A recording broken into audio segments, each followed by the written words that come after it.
Assalamualaikum warahmatullahi wabarakatuh. Kembali lagi di mata kuliah Sistem Basis Data. Kali ini kita akan membahas mengenai pemodelan basis data. Oke, tanpa basa-basi lagi, kita langsung mulai perkuliahannya. Kenapa pemodelan basis data itu penting?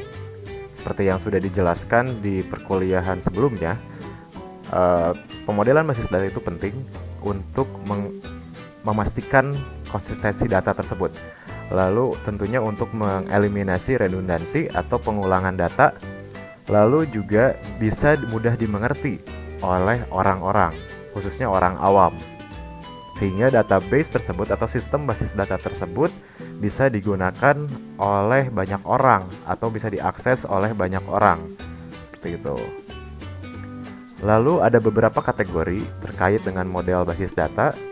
Yang pertama adalah Object-Based Logical Model, yaitu pemodelan yang menggunakan konsep entitas, atribut, dan hubungan antar entitas. Lalu ada Record-Based Logical Model, yaitu model yang menjelaskan kepada user mengenai hubungan logika antara data dalam sebuah basis data. Lalu ada Physical Data Model, yaitu model yang mengimplementasikan dan menekankan pada bagaimana cara data tersebut disajikan. Lalu ada Conceptual Data Model, yaitu model yang dibuat berdasarkan anggapan bahwa dunia nyata atau real world itu terdiri dari koleksi objek-objek dasar yang dinamakan entitas serta hubungannya. Nah, pada pertemuan kali ini kita akan membahas mengenai Object-Based Logical Model dan Record-Based Logical Model. Ini merupakan kategori dasar dari perancangan sebuah basis data atau database. Object-Based Logical Model. Tools yang digunakan adalah Entity Relationship Diagram atau Entity Relationship Model, biasa disingkat sebagai ERD atau ERD, yaitu model yang menjelaskan hubungan antara data dalam basis data berdasarkan suatu persepsi bahwa dunia nyata sendiri terdiri dari berbagai macam entitas, seperti manusia, kita, atau misalkan binatang, makanan, dan lain sebagainya macamnya. Itu adalah entitas yang masing-masingnya memiliki atribut. Atribut seorang manusia adalah nama misalkan. Selain nama ternyata ada juga NIK dan lain sebagainya macamnya. Itu adalah contoh-contoh entitas. Dalam ERD ada beberapa bentuk atau bagian dasar atau bentuk dasar untuk pemodelan ERD tersebut. Yang pertama adalah persegi panjang. Persegi panjang ini menunjukkan entitas atau objek dasar. Lalu ada elips atau oval atau lingkaran. Itu menunjukkan atribut entitas atau objek dasar tersebut. Lalu ada diamond atau belah ketupat. Itu menunjukkan relasi antar entitas tersebut. Serta ada garis, yaitu penghubung antar objek, atribut, dan relasi. Supaya lebih jelas, kita langsung masuk ke contoh pembuatan ERD. Nah, di sini kita akan mencoba merancang database perkuliahan teknik industri. Pertama, kita harus mendefinisikan entitas yang terlibat. Kali ini, saya akan berikan contoh yang sangat sederhana. Entitas yang terlibat dalam database perkuliahan teknik industri, pertama adalah mahasiswa, mata kuliah, dosen, dan ruang kelas. Itu adalah entitas-entitas dasar atau entitas paling sederhana yang terlibat di database perkuliahan teknik industri. Lalu langkah yang kedua, kita harus mendefinisikan atribut dan atribut kunci setiap entitas. Apa itu atribut kunci? Atribut kunci adalah atribut yang unik antara satu entitas dengan yang lainnya. Contoh, mahasiswa itu tentunya punya NPM. Dan NPM itu berbeda antara satu mahasiswa dengan mahasiswa lainnya. Jadi tidak akan ada yang sama antara mahasiswa. Begitupun dengan mata kuliah. Antar mata kuliah memiliki kode yang berbeda satu sama lainnya. Kita definisikan pertama mahasiswa. Mahasiswa memiliki atribut yang unik yaitu NPM yang menjadi atribut kunci. Dalam ERD, atribut kunci itu harus digarisbawahi sebagai penanda. Lalu ada juga nama mahasiswa. Ini bukan atribut kunci, karena nama mahasiswa bisa jadi sama satu sama lainnya. Lalu mata kuliah, entitas mata kuliah itu atribut kuncinya adalah kode mata kuliah yang digarisbawahi ini. Lalu ada juga SKS-nya, lalu nama mata kuliahnya, hingga jadwal mata kuliah tersebut. Lalu entitas dosen, itu atribut kuncinya adalah NIDN, nomor induk dosen nasional. Dan juga selain atribut kuncinya ada juga nama dosen sebagai atribut biasa. Lalu ada ruang kelas. Ruang kelas sendiri tentunya mempunyai kode ruang kelasnya. Lalu ruang kelas pun memerlukan informasi mengenai lokasinya. Lokasi ruang kelas tersebut ada di gedung mana, atau misalkan ada di jalan apa. Seperti itu. Jadi ini adalah informasi-informasi yang diperlukan dari sebuah entitas dan menjadi atribut entitas tersebut yang melekat. Nah, setelah itu kita harus mendefinisikan relasi antar entitas tersebut. Kita gunakan diamond. Dalam hal ini, kita mungkin bisa menggunakan SPOK, kalimat SPOK. Misalkan, mahasiswa mengambil mata kuliah, dosen mengajar mata kuliah, atau dosen mengajar di ruang kelas, atau mata kuliah diajarkan di ruang kelas. Nah, untuk menghubungkan relasi ini, kita memerlukan garis tentunya. Contoh, mahasiswa dan mata kuliah. Dalam penyusunan IRD, kita pun harus mendefinisikan jumlah terkait jumlah relasi tersebut atau akses terkait dengan relasi tersebut. Misalkan, mahasiswa M dan mengambil N mata kuliah. Artinya adalah banyak mahasiswa itu bisa mengambil banyak mata kuliah. Atau sebaliknya, banyak mata kuliah bisa diambil oleh banyak mahasiswa. Dalam catatan ini, ada 3 hubungan utama terkait dengan jumlah akses tersebut. Apabila kodenya 1 dan 1, itu adalah one to one. Jadi misalkan, satu mahasiswa hanya bisa mengambil 1 mata kuliah. Tetapi itu tidak mungkin, karena realitanya banyak mahasiswa itu bisa mengambil banyak mata kuliah. Lalu ada 1 ke N atau one to many. Lalu ada juga M ke N, yaitu many to many. Lalu kita definisikan sisa relasi yang belum didefinisikan oleh garis. Nah, bisa kita lihat ini mungkin agak cukup kompleks bagi teman-teman yang baru belajar IRD. Namun jangan khawatir, ini mungkin akan mudah dimengerti, khususnya untuk mahasiswa teknik industri. Sebagai contoh, satu dosen itu bisa mengajar banyak mata kuliah. Realitanya seperti itu. Lalu, banyak ruang kelas itu bisa diisi oleh banyak mata kuliah, sehingga hubungannya many to many. Satu dosen itu hanya bisa mengajar di banyak ruang kelas, karena realitanya dalam satu ruang kelas itu tidak mungkin ada 2 atau lebih dosen. Jarang hal tersebut terjadi, tetapi bisa saja memungkinkan. Oleh karena itu, IRD ini fleksibel sesuai dengan kebutuhan perancangnya.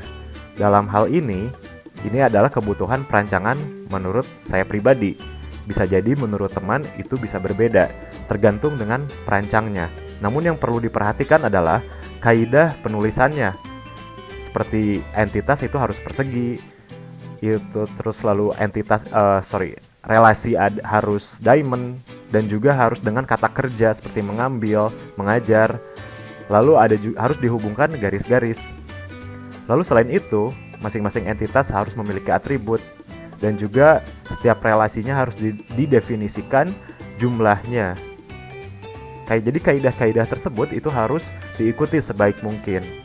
Tetapi untuk desain perancangannya itu sesuai kebutuhan dengan perancangnya, seperti itu. Jadi ini adalah Design Entity Relationship Diagram. Jadi dasar-dasar dari perancangan basis data berasal dari sini. Apabila si perancang atau si programmernya itu menggunakan IRD ini.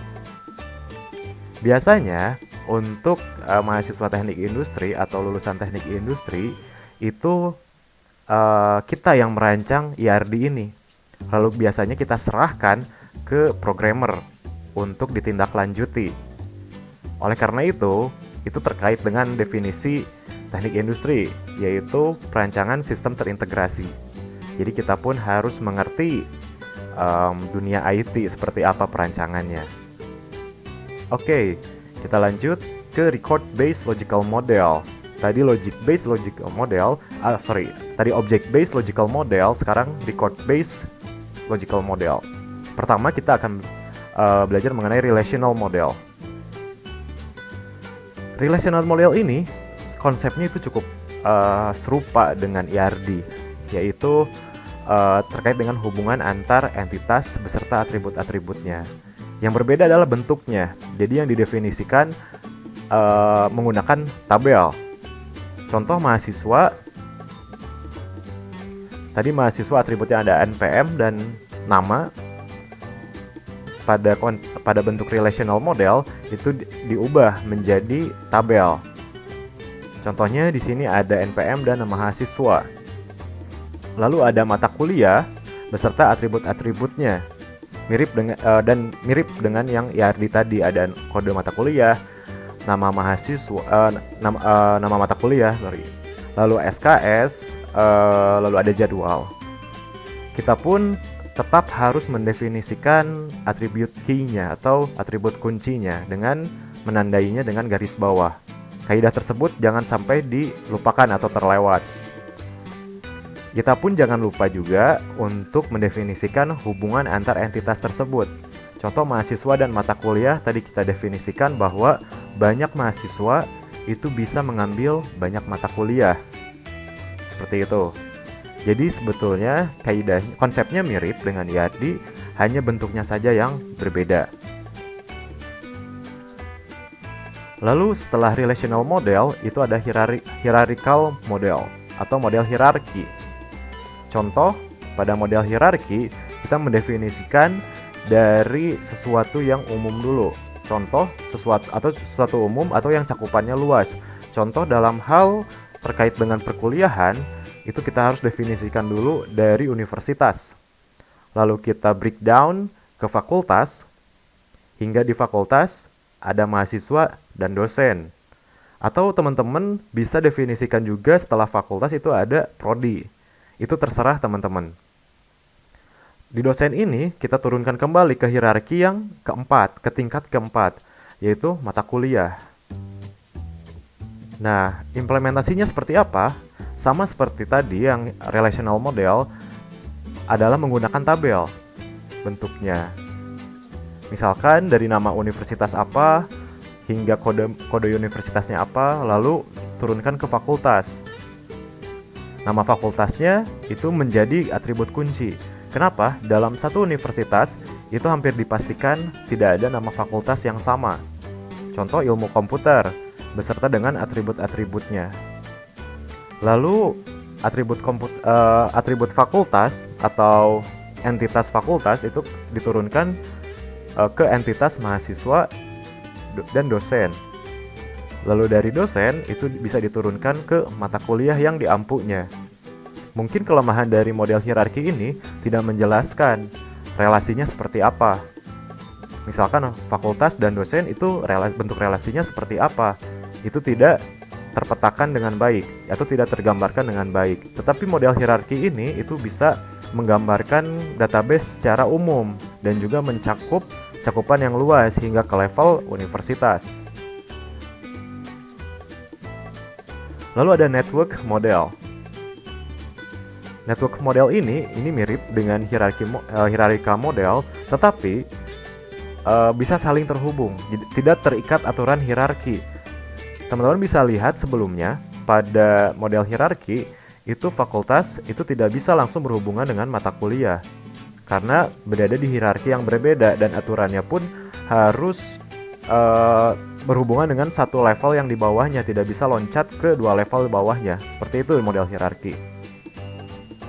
Pada model jaringan atau model network ini masing-masing level itu bisa saling berhubungan.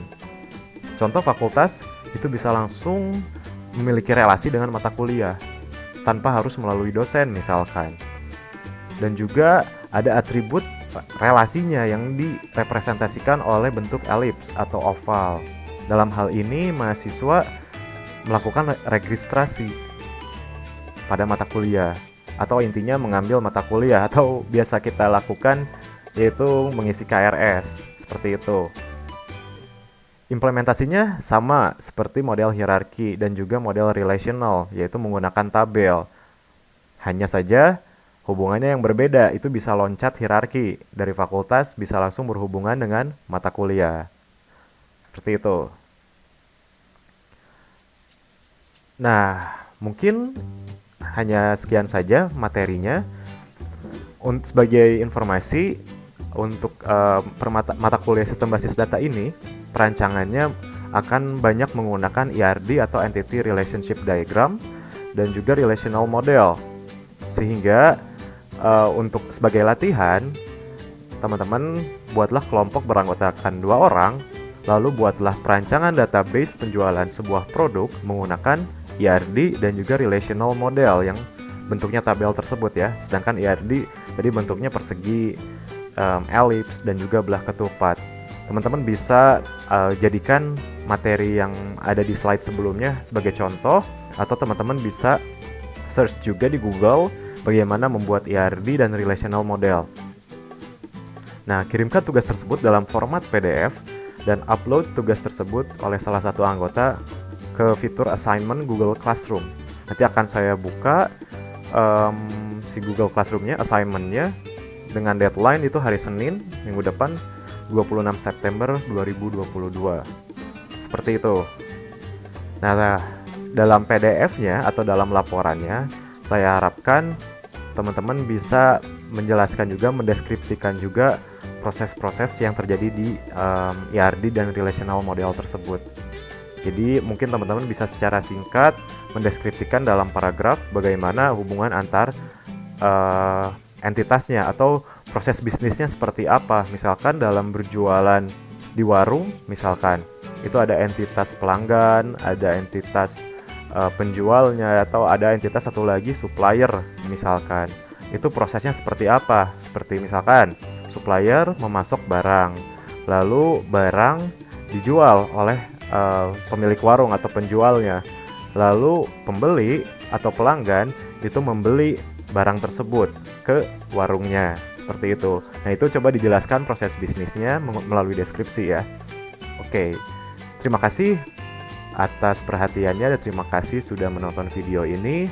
Semoga membantu pembelajaran terkait dengan sistem basis data ini. Apabila terdapat hal yang kurang dimengerti atau kurang berkenan, silahkan diskusikan via WhatsApp group. Terima kasih. Wassalamualaikum warahmatullahi wabarakatuh.